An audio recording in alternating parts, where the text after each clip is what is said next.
See that really creamy, creamy and tender risotto here. Here we are. When I do risotto, there's never enough olive oil or cheese in it. So, at the end, just a little soupçon and a little bit of extra cheese. Always welcome. This is a great dish, and I'm going to show you how to make it. Begin by chopping half an onion. Add a little oil to the hot pan, then the onion, and saute for about a minute, stirring. I like to choose Italian arborio rice for this risotto. Add it to the pan and stir it well to coat each grain with oil. Add about half of the hot stock. Season with salt and freshly ground black pepper. Lower the heat, cover, and let cook, stirring occasionally until the stock has been absorbed. Chop a piece of fennel and add it, along with another half a cup of stock. And while it's cooking, peel and chop a red bell pepper. Chop the mushroom, cut the asparagus into 1-inch pieces. They can be cut ahead and combined, along with the peas. Add them and cook covered for another 5 minutes. When all the stock has been absorbed and the rice is tender, remove the risotto from the heat and stir in a couple of tablespoons of butter and some Parmesan cheese to make a wonderful risotto with vegetables. Delicious. I'm using a lot of grain, potato, pasta today. From easy to elegant. This is essential Pépin.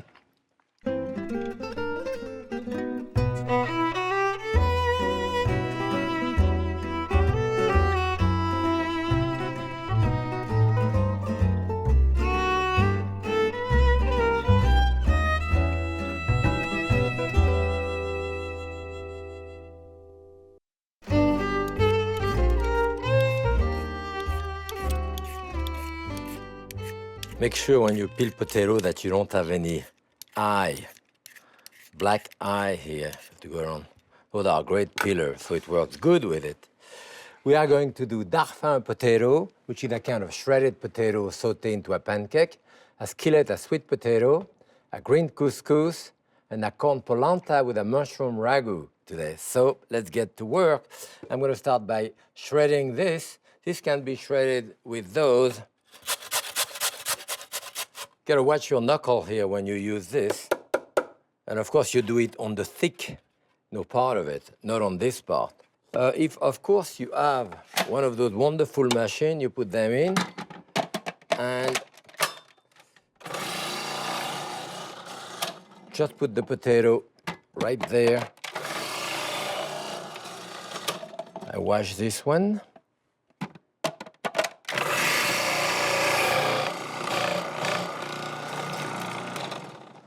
That's it.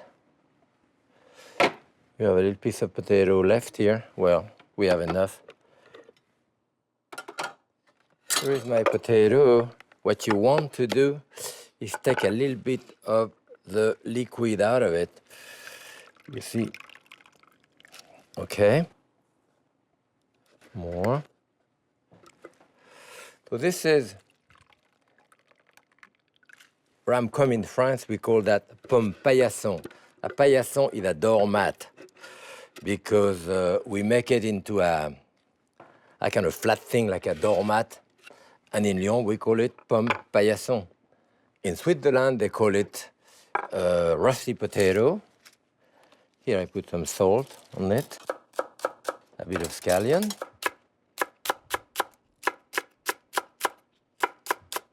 Sometimes you do those potatoes with cooked potato as well, It's a different texture, different taste too. And even a little bit of pepper. So I have all my seasoning here. And of course, you can do it in a larger skillet, thinner, shorter skillet, thicker, question of taste. I have a very hot skillet here. This is a little bit of vegetable oil. I'll put some butter at the end. Mix that in there. Okay.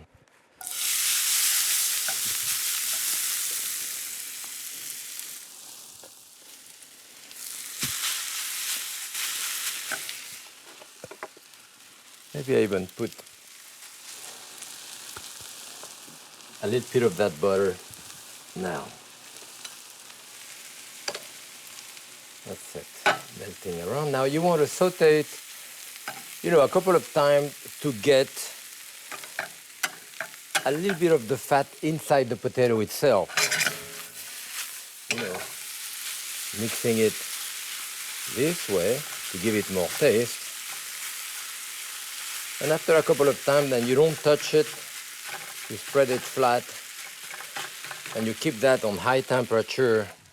You want to cook that probably close to 10 minutes on one side. You flip it like you do a crepe, and then you have to cook it about the same amount of time on the other side. Okay, well, this is cooking. We're going to do the second one, which is a skillet sweet potato. You have yam and sweet potato. I love it. Sometimes we do it with the skin. Today, I'm taking the skin off. Because I think there is a fair amount of black spot on it. This is a big one, as you can see. And certainly, the yam or sweet potato, I use them a great deal in the fall. Of course, Thanksgiving and all that, in puree, different type of way of doing it. I love those. Those, of course, I've never had that in France. So here we're going to cut that into about ½ inch. I'm going to put some water in there, maybe half a cup of water. The water there is used as a carrier. You know what happened in that? It very often we use water as carrier. That is, when you saute onion, for example, the recipe tells you, saute your onion, chopped onion, don't let them brown, cook them until they are tender too, but not brown. What do? When you put them in hot oil or hot water, they start browning. So what do? You put 4 or 5 tablespoons of water, half a cup of water. By the time you can hear it, it's sizzling again, the water has disappeared, the onions are cooked and transparent. Okay. So that's what's going to happen here. I have enough water so that it's going to cook nicely. And after it's cooked, there is no more water. Then I will take the lid off. So a little bit of salt. You can even put a dash of sugar if you want more caramelization. This will boil and cook about 5 minutes, then the water will have disappeared. Then you can remove the lid, continue cooking it, turning it so that it browns nicely. This is cooking. At that point, when it's nicely brown, then we can flip it over, or you can use a lid, not a lid like that, but a flat one, or something flat, to turn it upside down and slide it on the other side. I know here it's not brown enough, but I flip it, as you can see, so it starts browning nicely on this side. It needs to cook another 10 minutes. I'll probably will flip it again so that it browned more than that. A bit more oil on top, and that's it. And now we just have to wait and maybe have a glass of wine while we're waiting for the potato to be cooked. You can see that my pomme paillasson, or rusty potato, are cooked. Brown, beautiful and brown on each side. This is totally reduced. There is no more liquid as you see now, so I can let it brown. The rusty potato, you can serve it as a big crepe, you can serve it like that. You can never go wrong with that. You know what it's very good with? I love that with a slice of salmon on top, some sour cream, and all that. This is great. That's it. Any type of roast, a steak or whatever, is going to go well with it too. My sweet potato now should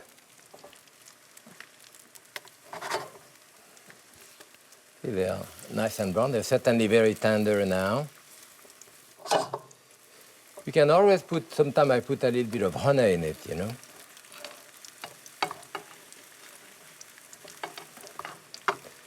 That, of course, can be done ahead as well.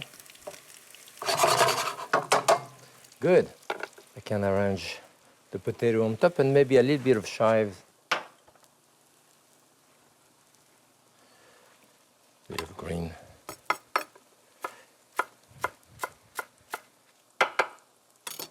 That's it. So, let's see. That's it. It's a way of doing it in the skillet, which is faster than in the oven.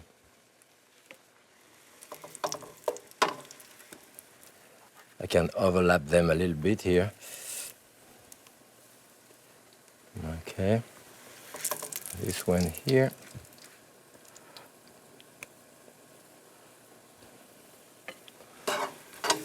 And finally, this one there. Even a little bit of the butter which is left. A dash of the green on top.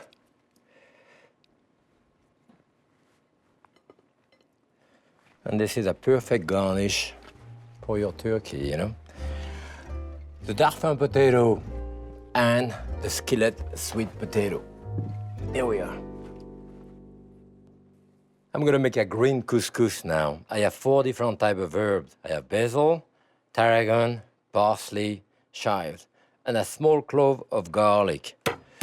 You can have other type of herb, of course, that you want. I'm gonna put that into that mini shop here to make kind of a, practically like a green liquid, you know. Now here, I'll put that in there. And I'm using, of course, you can use the regular couscous, which does take a while to cook, or this is the instant type of couscous, which is much faster, of course, to cook. And I'm going to liquefy that with some of the water. A cup of couscous is a cup of water. So I'm going to put close to half a cup here to help me liquefy this.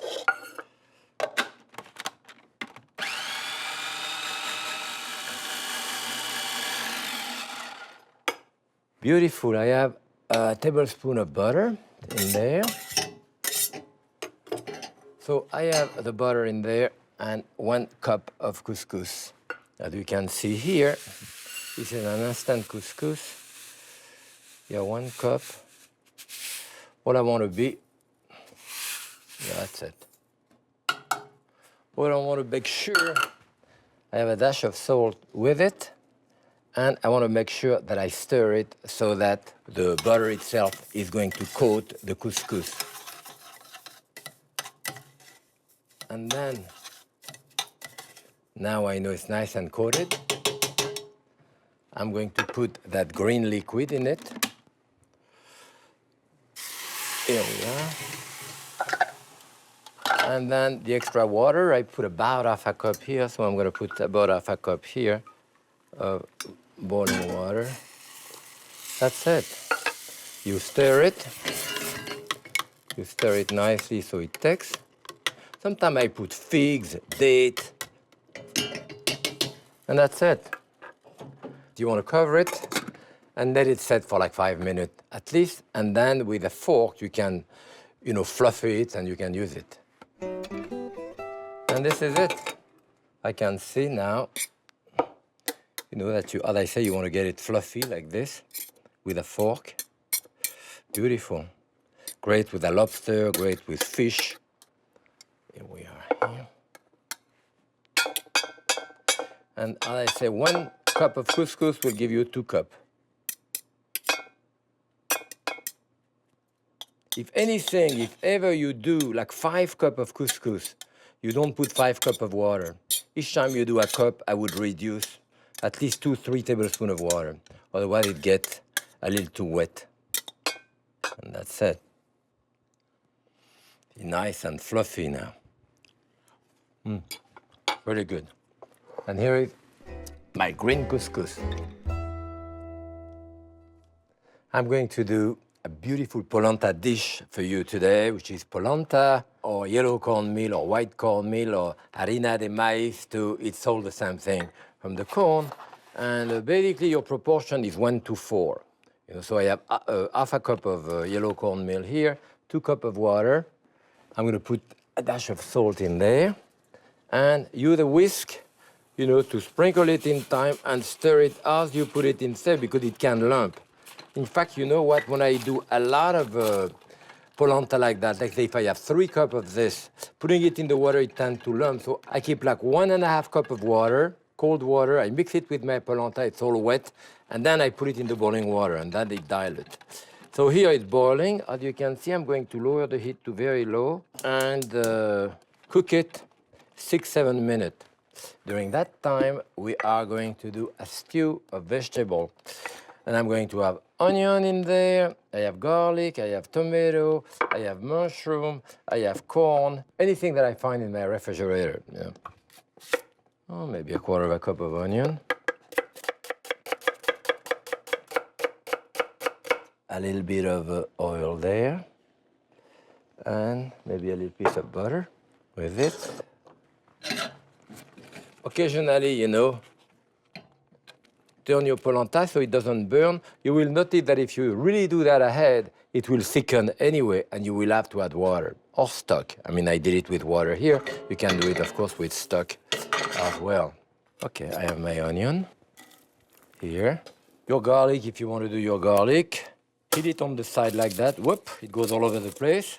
But my wife doesn't let me do that at home, And then you have to cut the end of the stem here all the time as I cut, so that by the time you crack it a little bit, and the skin will come out very easily. Here it is. I'll crush the garlic, and when you do that, remember that your knife is here, your finger is here, so when you use on the side, you have to clear up the table, like when you slice something. So here I bring it here, down and forward, and that will release the essential oil in there. Can see that gooey thing, and then now I can rock my knife on top of it and even clean my knife to have it very fine, Okay, here it is.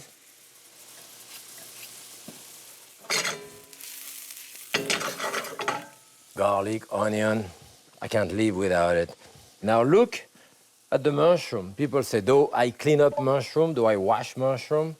It is not a question of whether you wash it or not. If it's dirty, you wash it.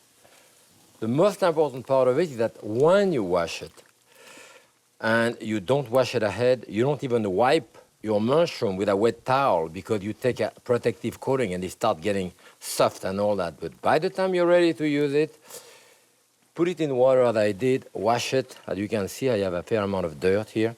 Slice it and use it at the last moment. That's the secret of it. So here we are. We cut them any old way here, very coarsely chopped.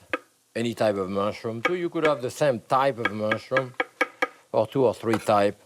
It used to be that there was only, I remember many years ago when I came to America, going to the supermarket in New York, it's like 50 years ago, and say, where are the mushrooms? People say, aisle 5. That was canned mushroom.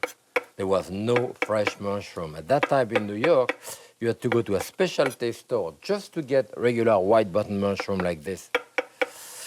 Now, I go to any supermarket, I have, 6, 8, 10 different types of mushroom.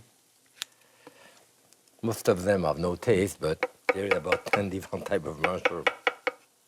Okay. Now here is with my onion. That's more than enough. And my mushroom are going to give a little bit of moisture, out of it. So I will put corn with it at the last moment. See, I cut the corn like that with a knife. My knife is in that direction, not like this. If you do it like this, and it is difficult. Why? Because you're using 1 inch from the center of the knife. From that position here, if you do this and you start here and you finish here, then it slide. It slide beautifully. Position of the knife. I have actually much more than I need here with the corn. That's it. And my tomato. You could have other type of vegetable, of course, in there. Usually, during the winter particularly, I use a fair amount of plum tomato. That's about the best one that I can find in the market.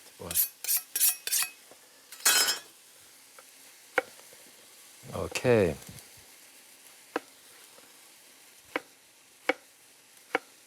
You see, if you have the mushroom as I have here and you feel that those mushrooms are not rendering enough water, you can always put 2-3 tablespoons of water there. See, that polenta is way cooked now. Okay, now let me add tomato. Here I have some salt in it, pepper,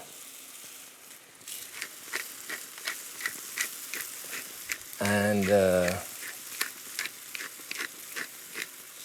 finish it up here, I have about half a cup of a good chicken stock. The corn, a lot of different vegetables here. A ragu of vegetable, and that ragu of vegetable, you can do it and serve it by itself, or add a garnish to a roast or whatever. Let's bring that back to a boil and boil it maybe for a minute or two. I'm going to use a little bit of chive, so I might as well cut it now to put it at the end.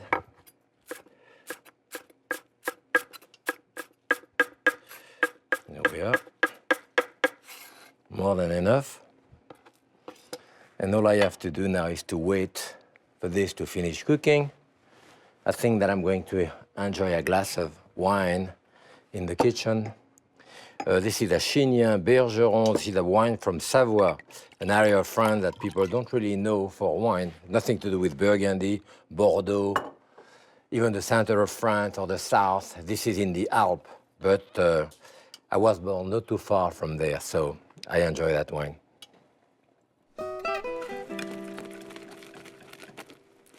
Polenta is cooked. The vegetables are well cooked here also.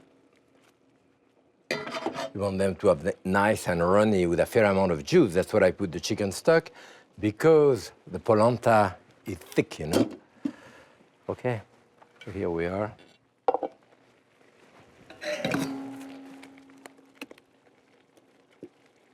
You want a soft polenta like this.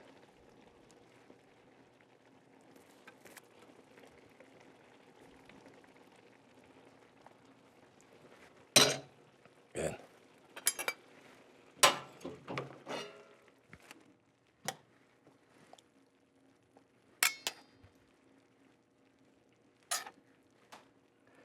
And we have plenty of extra vegetable on the side that you want to give.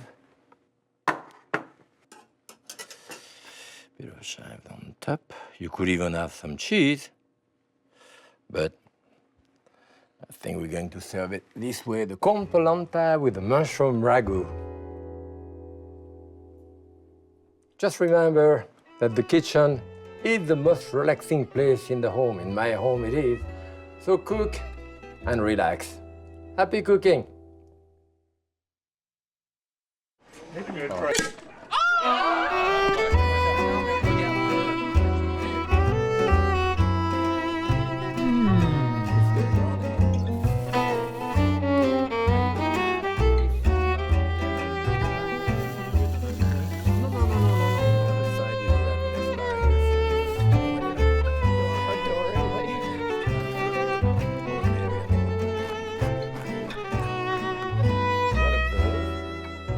Happy cooking.